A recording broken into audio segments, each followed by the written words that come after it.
there is in operation at the present time a conspiracy to sell, and I use the word sell advisedly, this country to the Dominion of Canada.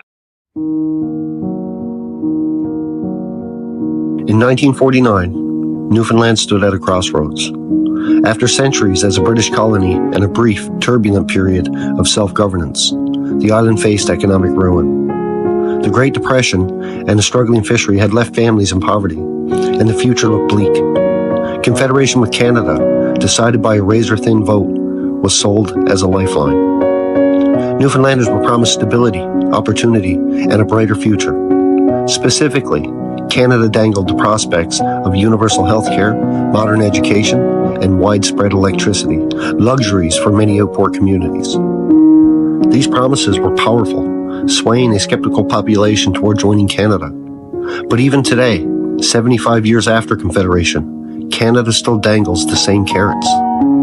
If those Newfoundlanders could see the state of our province, would they believe Confederation delivered? The answer is a bittersweet mix of gratitude and disillusionment. The promises of 1949 were compelling. Healthcare meant access to doctors and hospitals, a godsend for remote communities reliant on folk remedies. Education promised schools for every child, replacing one-room schoolhouses with modern facilities. Electricity was a symbol of progress, bringing light and power to outports where kerosene lamps flickered. These were not just policies, they were dreams of dignity and security. Newfoundlanders expected jobs too, believing Canada's economy would bolster the fishery and create new industries. Confederation was pitched as a partnership to lift Newfoundland from hardship, ensuring families could stay rooted in their communities. Yet the reality has been more complex. Since Confederation, both provincial and federal governments have weaponized these very promises, healthcare, education, and electricity, as tools to pressure communities into relocation. Small outports, the heart of Newfoundland's culture, have been told to abandon their homes because maintaining schools, clinics, and power lines was deemed too costly. Over 300 coastal communities have vanished, either through formal resettlement programs or slow neglect, their stages and wharves left to rot. Healthcare, while universal, is strained.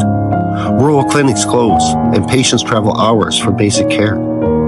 Education faces underfunding, with schools in small towns shuttered, forcing families to move or children to endure long commutes. Electricity, once a symbol of progress, is now a burden, with soaring costs and unreliable service in remote areas.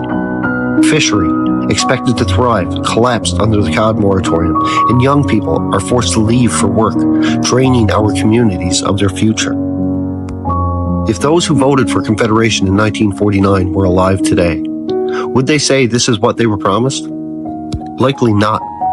They envisioned a Newfoundland where families could stay, work, and prosper on their own terms, not one where the very services pledged to uplift them were used to justify emptying communities. Yes, Confederation brought undeniable gains, social programs, infrastructure, and the safety net to transform lives.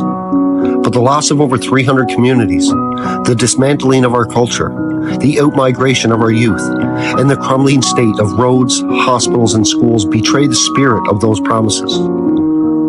Newfoundlanders remain resilient, but the dream of 1949, a thriving, connected province, remains unfulfilled. We are left wondering if Confederation was a partnership or a compromise that cost us more than we gained.